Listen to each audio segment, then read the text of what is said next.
women are different, but they are all women. This video is androcentric from a men's point of view and is presented as opinion, commentary, and debate. Expressing opinions is not violence. These are ideas to challenge, question, and argue in public, because classical liberalism relies on the First Amendment for its dialectic. If you are a feminist, then consider this. If patriarchy truly existed as claimed, feminism could not. And if all men are trash and women are equal to men, then what are we to conclude? Women will die for their children, men will die for their wives and children, and God chose to die for all mankind. Authority rolls up with responsibility. If this framing of facts offends you, click off to a cute cat video. Proceeding further will expose you to gamma bias and criticism directed at ideas, claims, institutions, not at any individual's virtue or dignity. Our method follows the 7 liberal arts. The trivium, grammar, logic, rhetoric, and the quadrivium, arithmetic, geometry, music, and astronomy. And the transcendentals, the good, true, and beautiful. If this framework is not for you, feel free to exit now. It's no disgrace. Women are wonderful. God bless America. Men are great. Womansplaining, How Women Manipulate Insufferably, written by Conrad Riker. Available now. Links in description. The Man Who Thinks Is Already Dead. How Feminism, Marxism, and the Cult of Female Emotion Murdered Reason. And why your opinion on her tough topic is a trial by ordeal you can't win. I once watched a man educated, articulate, even read Nietzsche, nod along like a trained chihuahua while his girlfriend lectured him on how men invented gender roles to oppress women, and how he needed to check his privilege for daring to suggest biology matters. This wasn't in some Berkeley coffee shop. It was in a Dallas suburb over burgers, while their toddler screamed in the high chair.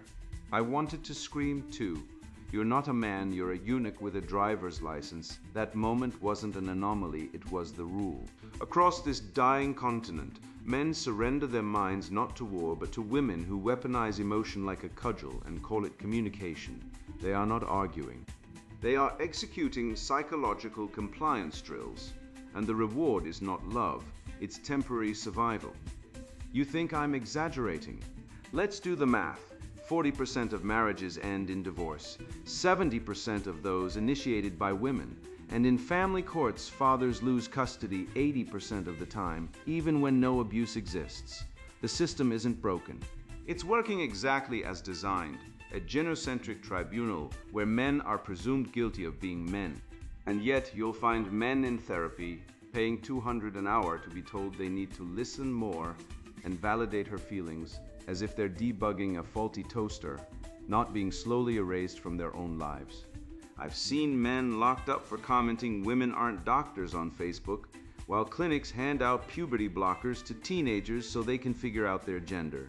At the same time, male suicide rates have tripled since the 1990s, the sharpest spike ever recorded, while female rates have stayed nearly flat.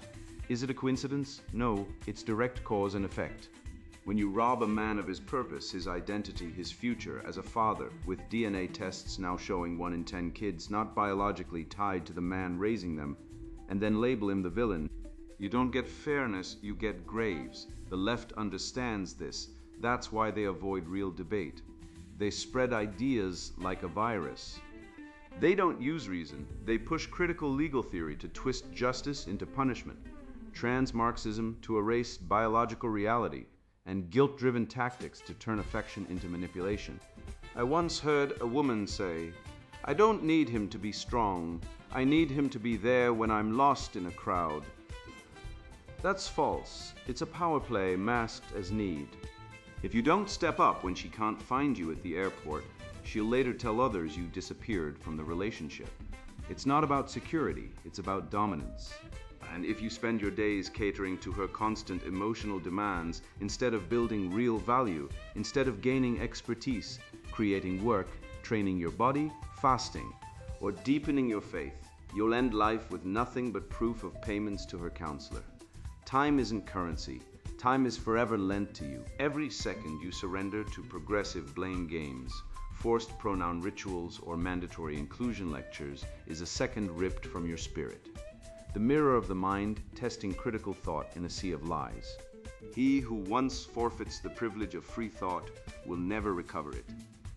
Arthur Schopenhauer, Dave stood at the gas station in Ohio like a shadow caught in fluorescent light, staring blankly at the Slurpee machine, his face strained, jaw tight. He was 42, a construction worker, father to 3, now stripped of custody for one reason. He questioned his wife's sudden shift. After a decade of marriage, she claimed a new identity, came out as a lesbian, and began dating women. The court ignored his role as provider, his presence at every school play, every soccer game, every birthday. It didn't matter that she'd cheated. What mattered was that he thought, he paused, he doubted, he spoke. And in this era where feeling reigns supreme and dissent is seen as aggression, a man who uses his mind becomes dangerous. Not because he harms anyone, but because he challenges the unchallenged. In systems built on unchecked emotion, logic isn't just dismissed, it's punished. Feminism didn't just redefine equality, it redefined thinking itself. The phrase critical thinking, once the crown jewel of Western education, has been hollowed out and replaced with a cultic chant, agree with the woman or be cast out. You don't critically think in a relationship when she says the dog is sad because it's Tuesday, you nod. You don't critically think when she claims men invented math to oppress women, you smile. You don't critically think when she says your son should wear a dress to preschool. You hand over the credit card. This isn't critical thought. This is Stockholm Syndrome with a sociology degree. Camille Paglia, that lioness of reason, warned decades ago that feminism was mutating into a religion of emotional authoritarianism, and she was laughed out of the academy. Today, she's the Cassandra no one heeded until the city burned. Let's apply Aristotle's organon to the feminist syllogism. If oppression is bad and patriarchy is oppression, then patriarchy must be destroyed. Clean on paper. But only if the premises are true. What if patriarchy isn't oppression? What if it's the architecture of civilization, the reason we have cities, not caves? What if the nuclear family, male provision, and social hierarchy aren't tools of domination, but bulwarks against chaos? The feminist movement assumes patriarchy is inherently oppressive, but offers zero proof, only feelings. And feelings aren't data, they're noise. You can't build a legal system, a moral code, or a civilization on vibes. Yet that's exactly what we've done. And now men are paying with their freedom, their children, and their lives. The psychological toll. Let's talk numbers. According to the CDC, men are 4 times more likely to die by suicide than women, and the highest risk group. Divorced men, not divorced women. Men, why? Because we're not just losing wives, we're losing agency. We're conditioned to believe that our value lies in pleasing women, in absorbing their moods, in silencing our dissent. Evolutionary psychology shows that men are hardwired to seek status and purpose. But modern gynocentrism reduces us to emotional service animals. We're told to listen, validate, and hold space while women scream, manipulate, and abandon. And when we finally say no, we're labeled toxic, abusive, or emotionally stunted. The irony. The most emotional person in the room is usually the woman, but she's never called out, because in this inverted world, female emotion is epistemic privilege, male logic is violence. Walk into any university gender studies class and you'll see it. Men nodding along as a woman claims that biology is a colonial construct, that menstruation can happen in men, that pronouns are more real than chromosomes. These men aren't stupid, they're castrated, not physically, though that's coming with the rise of chemical castration in family court, but intellectually. They've been conditioned to believe that truth is secondary to harmony, and harmony means submission. I've read Reddit threads from Our Men's Rights, where men confess they've lied to their wives about everything from politics to pizza toppings, not because they're deceitful, but because disagreement leads to punishment. One man wrote, "I told her I liked her new haircut. It looked like a raccoon got electrocuted on her head, but I didn't want another 3 weeks of silent treatment. This isn't love, this is hostage negotiation." Schopenhauer was right. When a woman asks a man his opinion, she is testing obedience. It's not about truth, it's about power. And if you give the wrong answer, even if it's factually correct, you're mocked. I've seen it in divorce forums, men recounting how they lost custody because they disagreed with their wife about climate change, or vaccines, or whether pineapple belongs on pizza. The family court system doesn't care about reason, it cares about compliance. And the man who thinks independently is a danger to the matriarchal order, hence the epidemic of male silence. Hence the rise of MGTO not as a hate movement but as a survival strategy. These men aren't angry at women, they're disillusioned, they've seen the script, they know the game. So how do we reclaim our minds? With the red pill Socratic method, relentless questioning. Why is female emotion treated as truth? Who benefits? What happens when men stop agreeing? Ask these questions out loud, in public, in your home. One man I worked with, a former teacher, kept a journal during his divorce. On day 1 he wrote, "I apologize for existing." By day 90, after reading Aristotle, Nietzsche, and Summers, he wrote, "I'm not a servant. I am a man. My mind is my own." He fought for his kids, he lost. But he gained something more, dignity. And that's the first step, not winning custody, not winning back a woman, but winning back your reason. You are not here to validate female emotion. You are here to pursue truth, even when it's inconvenient, even when it's punished. The living spirit of Western civilization wasn't built by men who nodded along. It was built by men who thought, who questioned, who defied. From Socrates drinking hemlock rather than recant, to Galileo saying "I per si muove," to Solzhenitsyn speaking truth in the Gulag, the canon of greatness is written in defiance of lies. And today's lies are dressed up as compassion, inclusion, and empathy. Don't be fooled.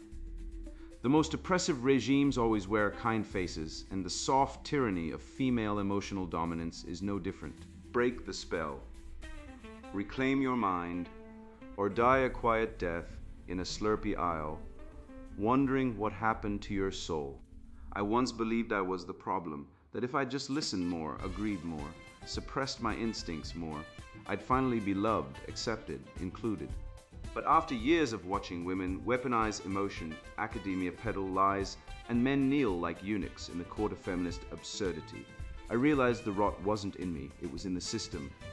The truth isn't negotiable, and sanity doesn't bend to feelings. So I stopped playing the game. And now, every time I hear a grown man referred to as a pregnant person, or a little girl told she can't define woman by biology, I see the same mechanism at work. Language hijacked, reality inverted, men silenced. Which brings us to the linguistic coup, the precise moment when words stopped meaning anything at all. The transgender marks, how identity politics became the new Inquisition. You know that old Soviet joke? They pretend to pay us, and we pretend to work. That's exactly what's happening in the woke gender circus. They pretend to be women, and we're forced to pretend they're telling the truth. And if you blink wrong, you're branded a bigot, a hater, a dangerous reactionary. But let me tell you something, brother. When a 6'4", 250-pound man with a beard walks into a women's restroom claiming he's a woman internally, and the university administration backs him, while you get expelled for using the word biological female, that isn't progress. That's tyranny wearing a rainbow tutu. Language is not a playground for deranged ideologues, it's the architecture of reality. Wittgenstein warned us, the limits of my language mean the limits of my world. When Marxists hijack words like woman, sex, and body, they aren't expanding understanding, they're collapsing meaning. A woman is no longer defined by biology, but by self-identification, which means the word now means nothing. It's like redefining prime number to include even numbers, and then wondering why your rocket explodes. You can't build civilization on linguistic quicksand, and yet, that's precisely what the trans activists are doing, not to liberate, but to obfuscate, to control. When language breaks, reason dies, and brute force or bureaucratic decree takes over. That's not liberation, that's the soft coup of the mind. Look at what they're doing to our children.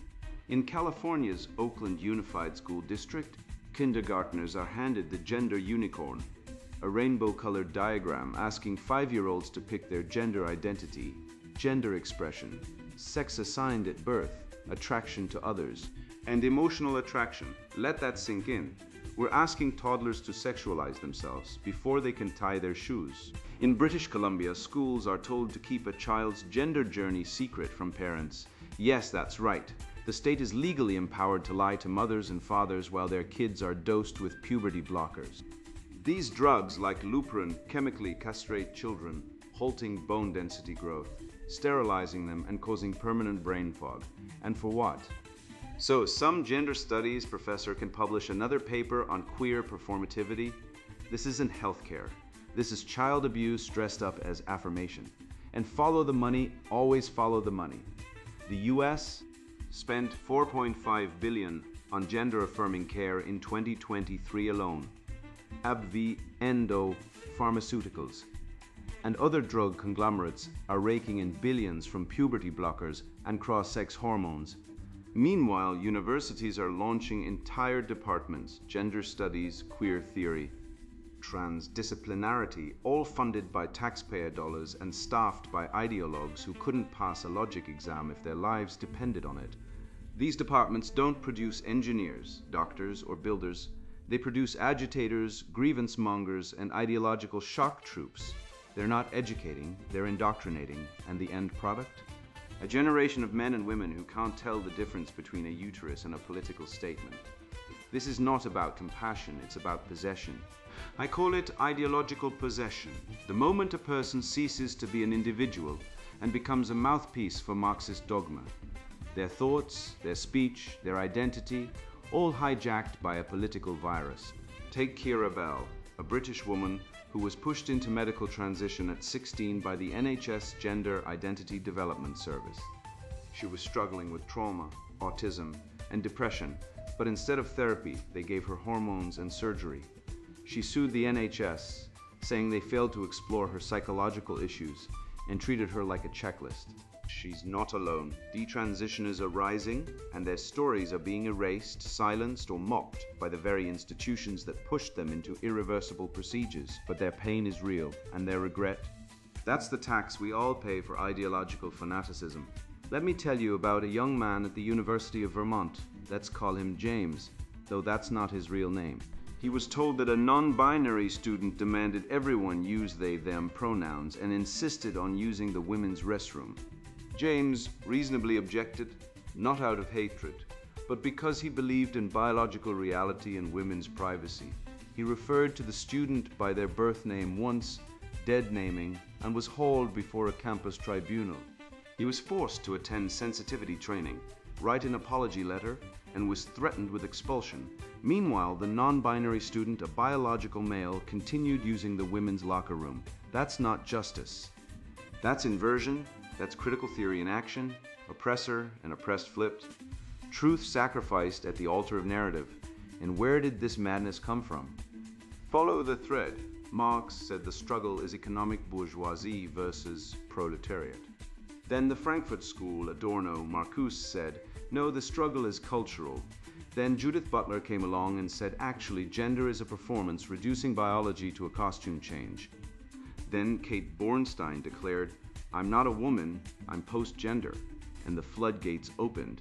Now we're told that sex is a spectrum, that men can menstruate, that pronouns are sacred, and that dissent is violence. This isn't evolution, it's devolution.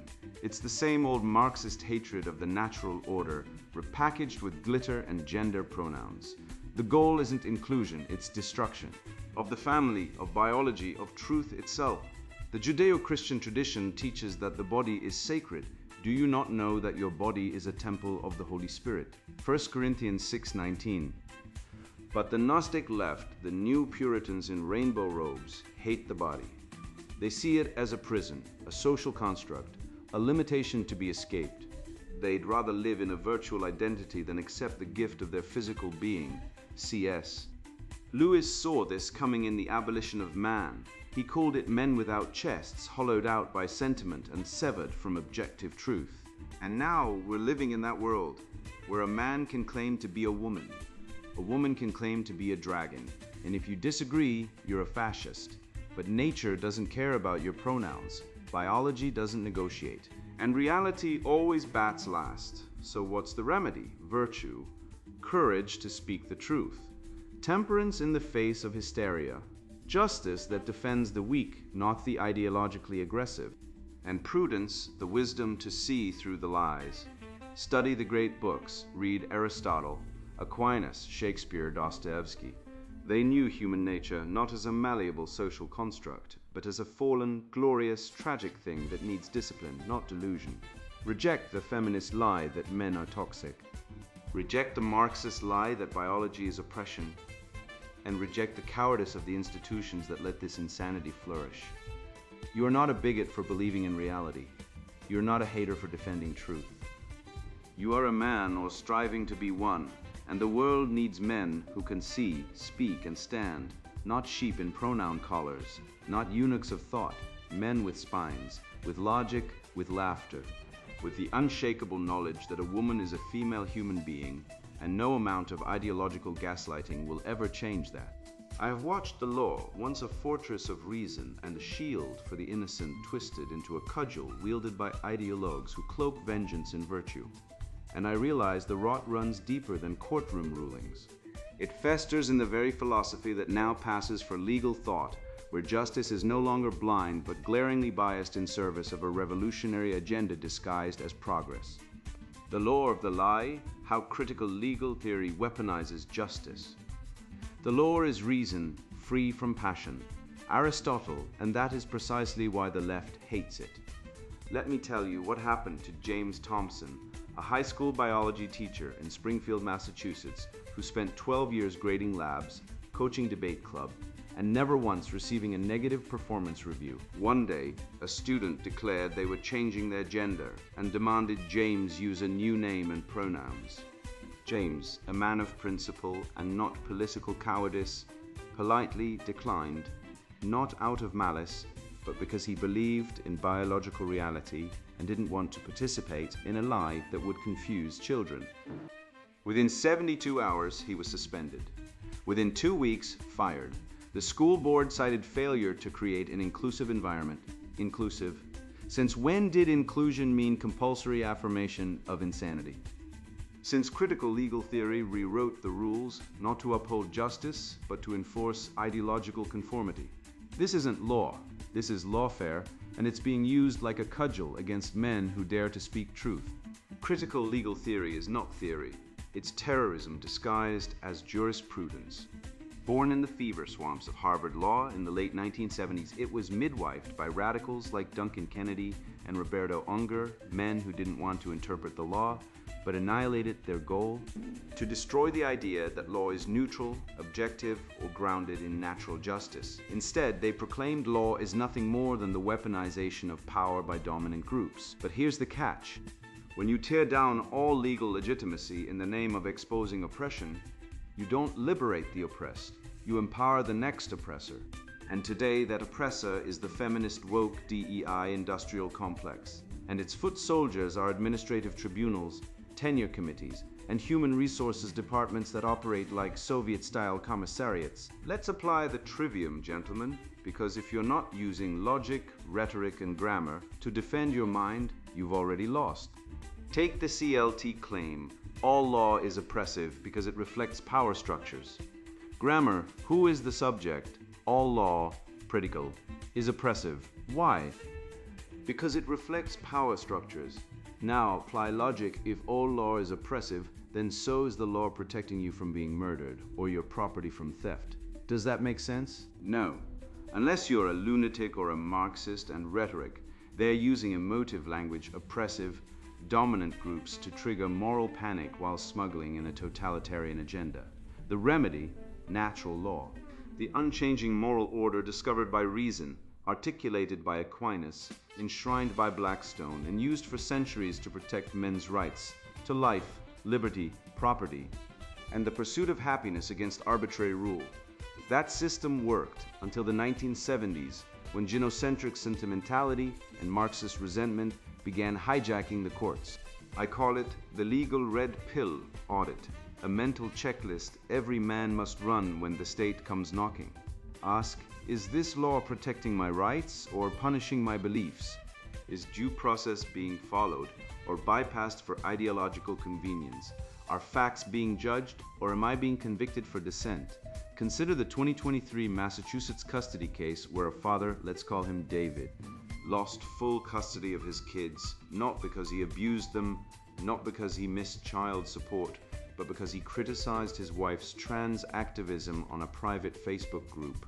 The judge ruled his views created a hostile environment for the child, who identified as non-binary hostile, because dad believes boys have penises and girls have vaginas. This isn't justice. It's injustice with paperwork.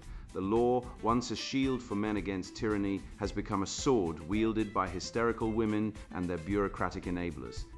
Follow the trail back to the Frankfurt School, those German Marxists who fled to Columbia University and spent the 20th century plotting cultural revolution. Adorno, Marcuse, Horkheimer, they knew they couldn't win through economics, so they shifted to culture. Destroy the family, Marcuse said. Undermine authority, invert values. And what is critical legal theory if not the legal arm of that strategy? It's no accident that DEI mandates now infect every law firm, bar association, and judicial training program. The American Bar Association, once a defender of legal integrity, now requires diversity statements, loyalty oaths to leftist ideology, just to sit for the bar exam. This is not law. This is thought crime enforcement. And who suffers? Men, fathers, teachers, entrepreneurs. Anyone who refuses to kneel before the altar of female feelings and transgender delusion.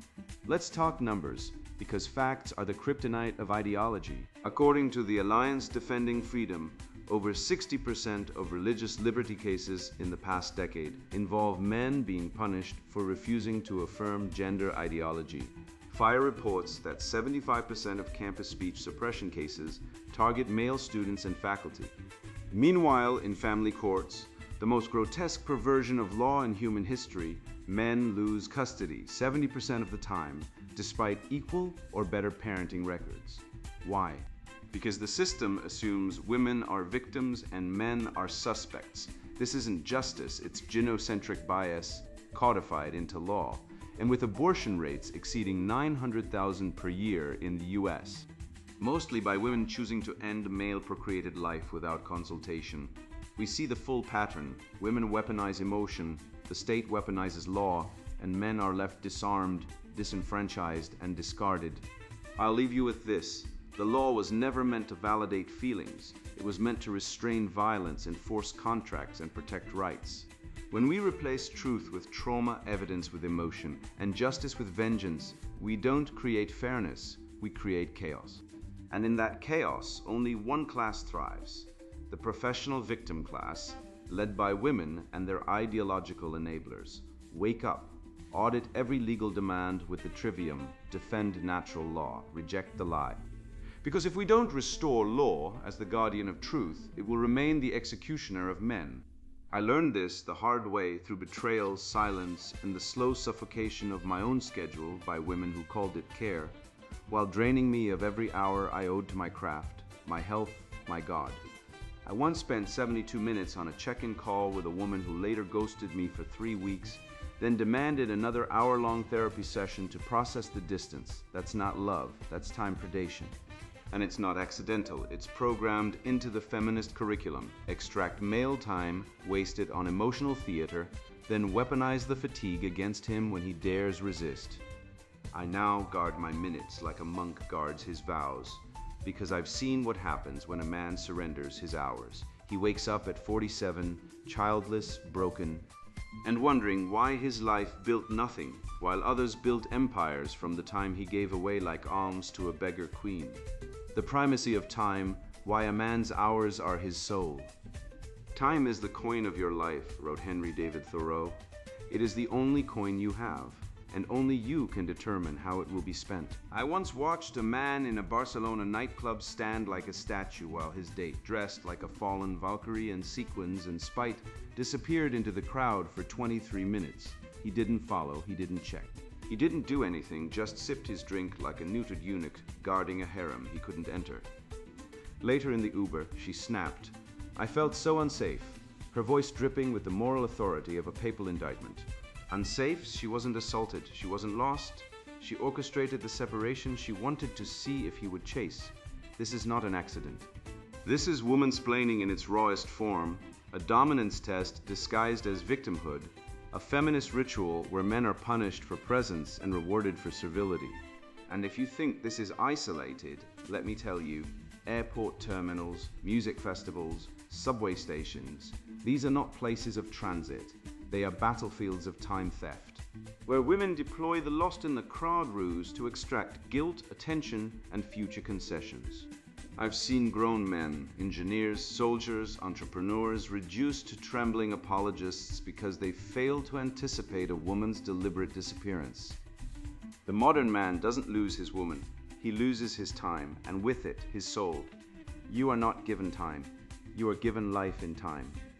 Marcus Aurelius rose at dawn, wrote his meditations, trained his mind before his body, and ruled an empire, all before most modern men have finished scrolling TikTok and checking if their woman has texted good morning. The Stoics knew time was the virtue metric, not money, not fame, not orgasms per week. Time was sacred because it was finite and irreplaceable. Contrast that with the average man today, fractured, distracted, addicted to dopamine hits from female validation on dating apps, his attention span shorter than a fruit fly's lifespan. He doesn't own his time, he begs for it back in 15-minute increments between work meetings and emotional check-ins. The medieval monks had it right. They lived by the Opus Dei, the divine office. 7 fixed prayer hours that structured the soul. They didn't balance work and life, they transcended the false dichotomy. Today's man has no such rhythm. His day is a carnival of interruptions. Slack pings, Instagram reels, we need to talk texts, all orchestrated to fragment his focus, to keep him reactive, not reflective, and who benefits? Not him, not his work. Not his legacy. Only the woman who demands date nights, therapy sessions, and emotional labor as tolls for her continued presence. Tolls paid in his time, his energy, his future. Let's talk economics, real economics. Not the Marxist fantasy of shared emotional burden. Women don't need constant connection. They exploit it. The average man spends 11.5 hours per week on relationship maintenance, according to rescue time data, texting, planning dates, listening to rants about coworkers, attending couples therapy. That's really just her monologue. That's 600 hours a year. 600 hours you could have spent mastering a skill, writing a book, building a business, or training your body into a temple. Instead, it's vaporized in the furnace of female emotional consumption. And what do you get in return? A woman who still says you're emotionally unavailable. This isn't love, it's time colonialism. They don't want your heart, they want your hours.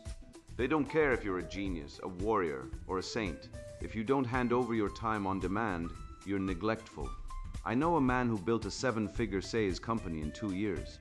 His wife left him, not because he was abusive, not because he cheated, but because he wasn't present.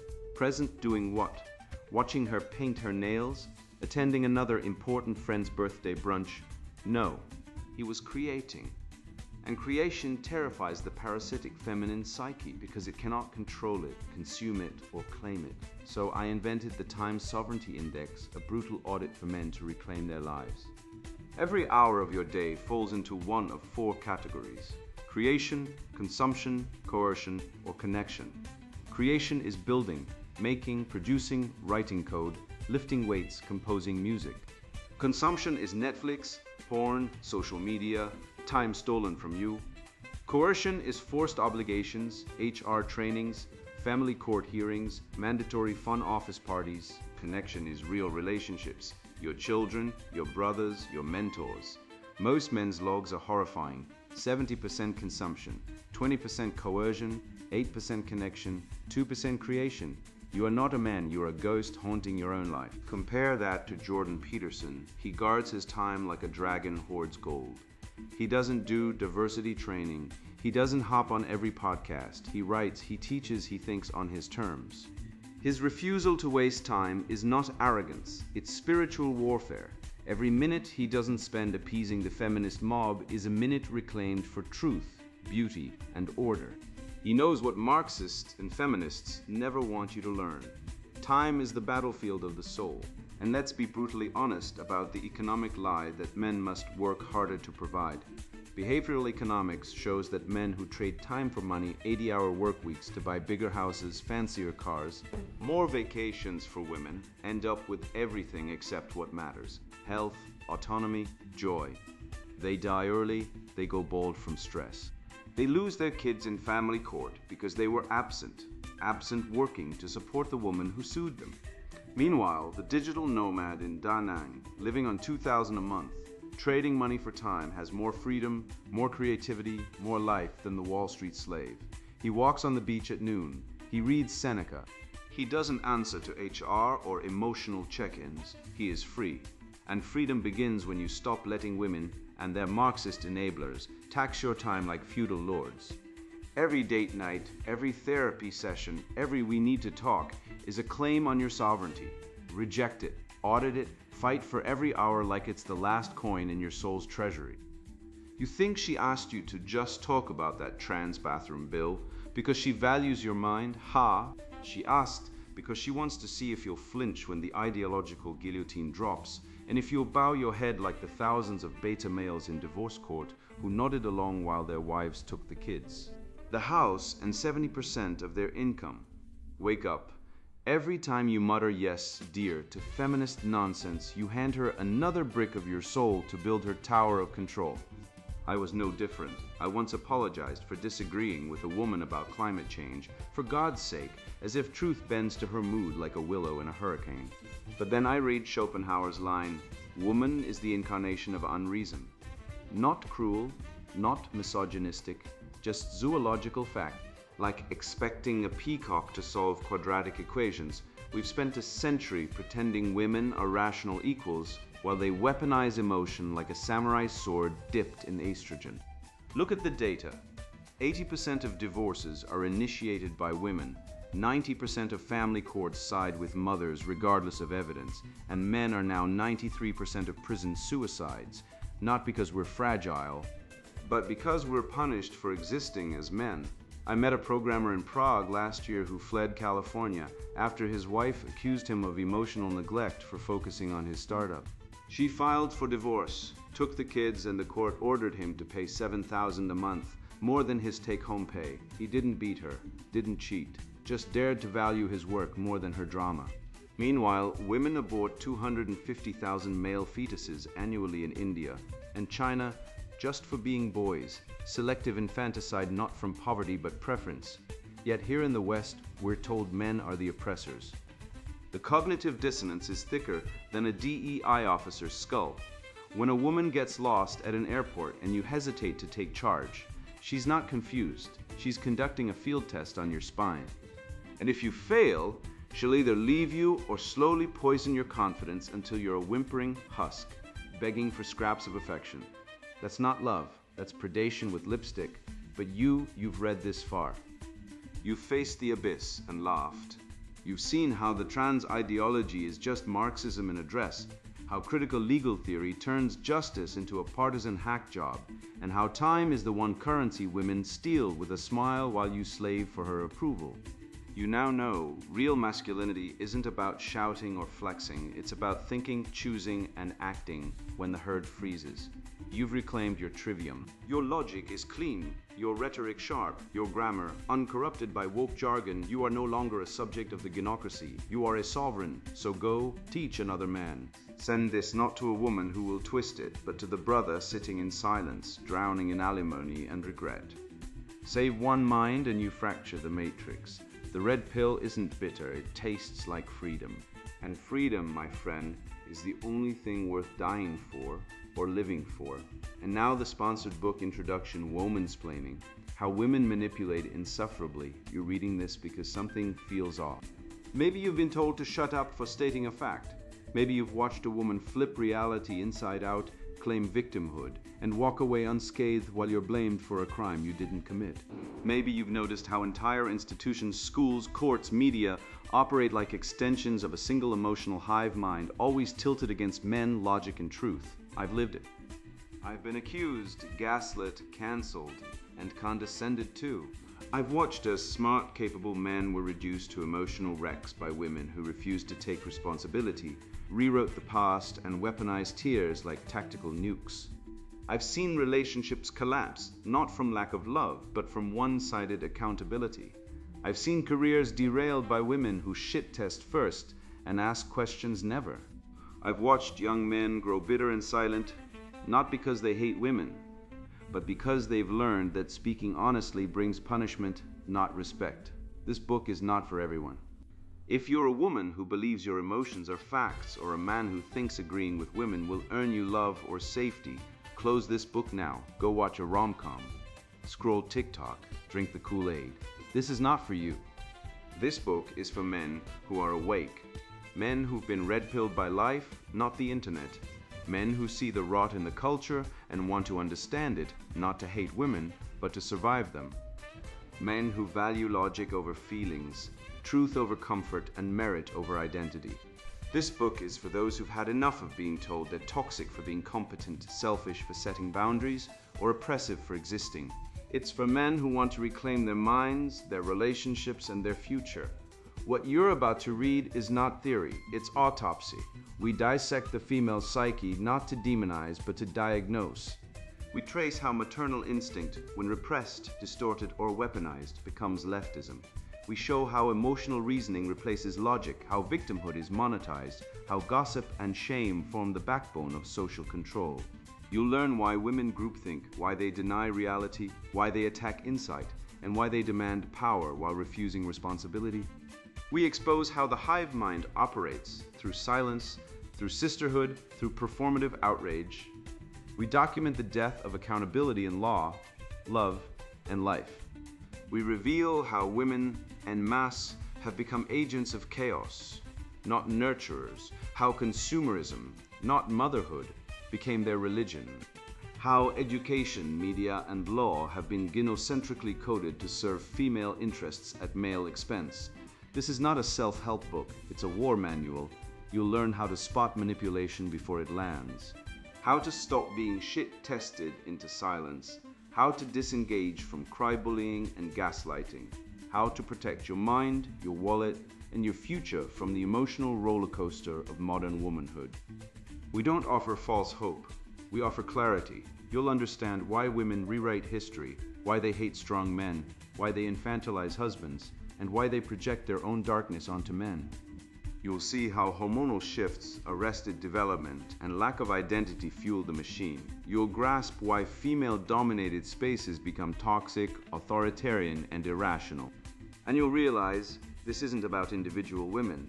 It's about a system, a code, a silent coup executed through emotion, not force. If you're ready to see the world as it is, not as women wish it were, then this book will change your life. It won't make you hate women, it'll make you understand them. And understanding is power. You'll stop blaming yourself for their chaos. You'll stop apologizing for your strength. You'll stop playing the game by rules designed for you to lose. This book is not kind, it's not fair, it's true. And truth is the only thing that can save you now. Womansplaining, How Women Manipulate Insufferably, written by Conrad Riker. Buy now, links in description.